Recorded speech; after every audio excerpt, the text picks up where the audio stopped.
मैं ना वासुदेव कृष्ण हूँ, मैं ना यदुवंशी हूँ, मैं ना ही मानव हूँ, मैं पर ब्रह्म हूँ कुरुश्रेष्ठ।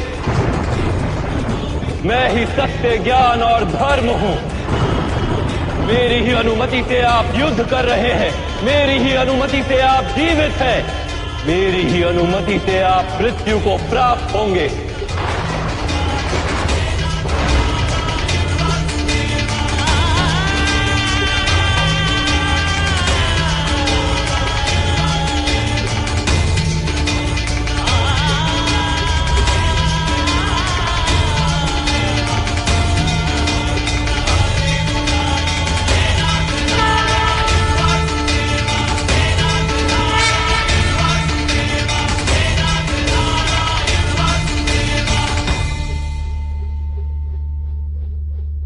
मुझे क्षमा कर दीजिए वासुदेव, मैं आपके वास्तविक रूप से अनभिज्ञ था।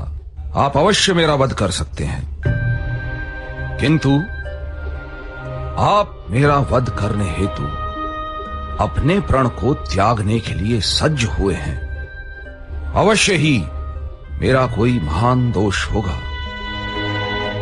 क्या दोष है मेरा वासुदेव, बताइए।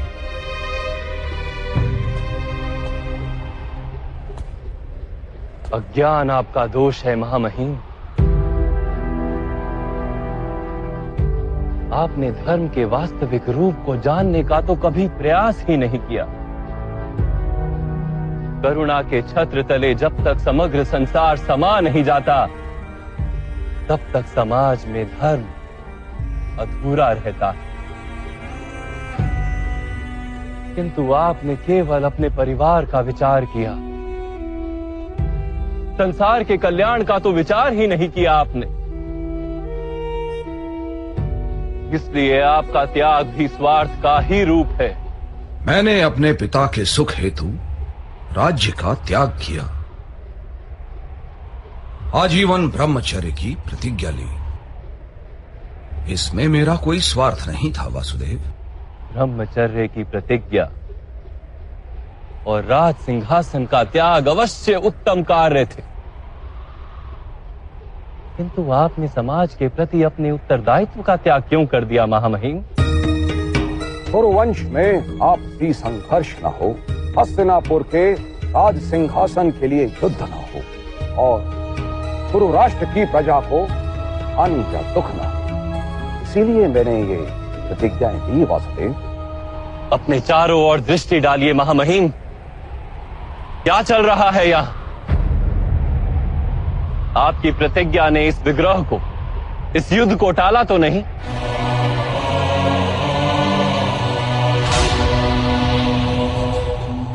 विचार कीजिए महामहिम, आपने अपनी प्रतिज्ञा को धर्म माना। यदि वो वास्तव में धर्म होता तो ये महायुद्ध ही क्यों होता? वास्तव में धर्म किसी मृत विचार का नाम नहीं, ना ही किसी परंपरा का नाम है। धर्म तो जीवन का नाम है और जीवन निरंतर बदलता रहता है। परिवर्तन ही जीवन का गुण है और परिवर्तन हेतु मनुष्य को कर्म करना पड़ता है, और आपने कर्म का ही त्याग कर दिया महामहिम। किंतु मैंने तो जीवन के प्रत्येक पग पर उचित कर्म किए हैं वासुदेव। नहीं महामहिम,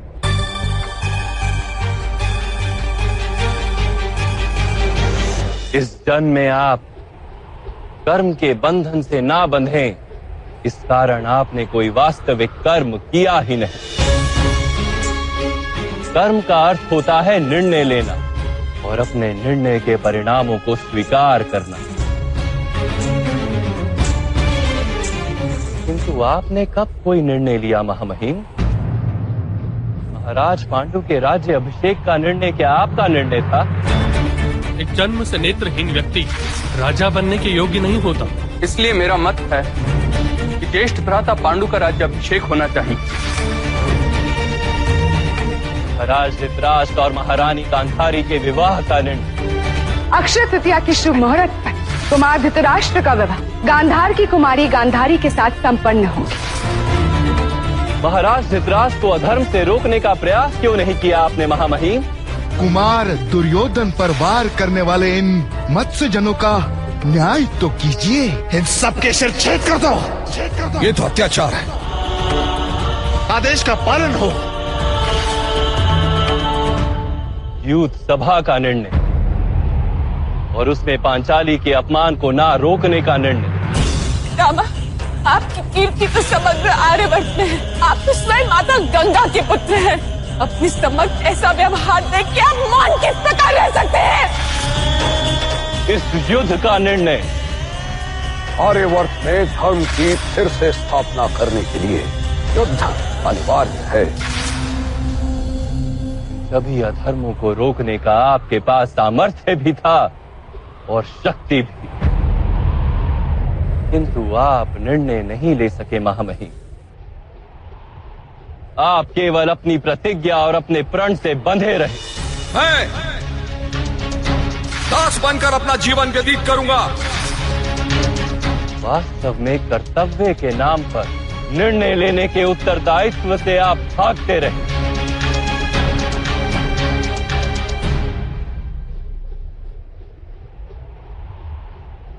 क्या निर्णय लेने से ही बंधन नहीं बनते वासुदेव?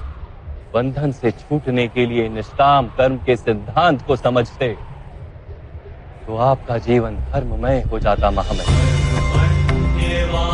बंधन से छूटने के लिए आपने कर्म का त्याग क्यों किया? कर्म के फल का त्याग करते, किसी के आदेश को कर्तव्य मानने के स्थान पर अपने कर्म को कर्तव्य मानते तो भी बंधन से छूट जाते। बहुत समय पूर्व आपने प्रतिज्ञा ली थी। क्या उस समय आप सारा भविष्य जानते थे? परिस्थितियां बदल गई महामहिम, समय में परिवर्तन आ गया, किंतु आपने अपनी प्रतिज्ञा नहीं तोड़ी और ना ही किसी परिवर्तन को स्वीकार किया। उसी का परिणाम है कि आज ये युद्ध हो रहा है। तो क्या प्रतिज्ञा का कोई मूल नहीं? अवश्य। जिस प्रतिज्ञा से सारे समाज को लाभ हो उसका मूल्य अवश्य है, किंतु जिस क्षण मनुष्य की प्रतिज्ञा, उसका निर्णय सारे समाज को हानि पहुंचाने लगे, उसी क्षण उस प्रतिज्ञा को तोड़ना अनिवार्य हो जाता है महामहिम।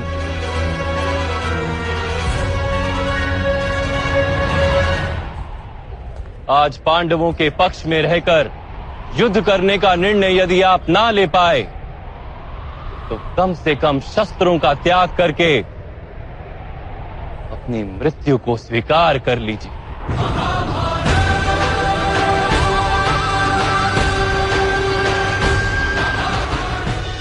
आज पांडवों के पक्ष में रहकर युद्ध करने का निर्णय यदि आप ना ले पाए तो कम से कम शस्त्रों का त्याग करके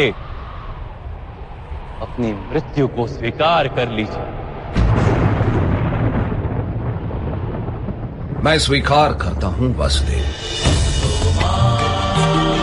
यदि आपका दिया हुआ ज्ञान मुझे जीवन काल में प्राप्त होता तो इतने अन्याय नहीं होते, किंतु जीवन में ना सही, मृत्यु में आपका दिया हुआ ज्ञान अवश्य उपयोगी होगा।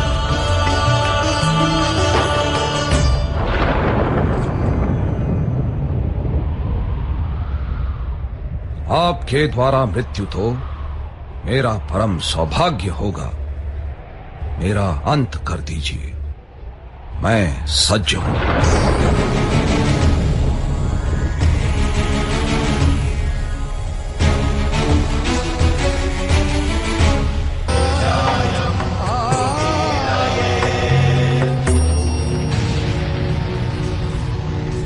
मेरी मृत्यु काशी की राजकुमारी देवी अंबा के हाथों लिखी है वासुदेव, और इसी कारण राजकुमारी अंबा ने शिखंडिनी के रूप में जन्म लिया है। उन्हें ही मेरे वध का संतोष लेने दीजिए वासुदेव। मैं वचन देता हूं, मैं वचन देता हूं वासुदेव, मैं उनकी प्रतीक्षा करूंगा। और जिस दिन रणभूमि में वो मेरे समक्ष उपस्थित होंगी, मैं अपने सभी शस्त्रों का त्याग कर दूंगा। तब तक मैं हस्तिनापुर के सैनिकों का रक्षण अवश्य करूंगा, किंतु आपके किसी भी सैनिक की मृत्यु मेरे हाथों से नहीं होगी। ये ना मेरा कर्तव्य है और ना ही किसी का आदेश। ये मेरा निर्णय है वासुदेव।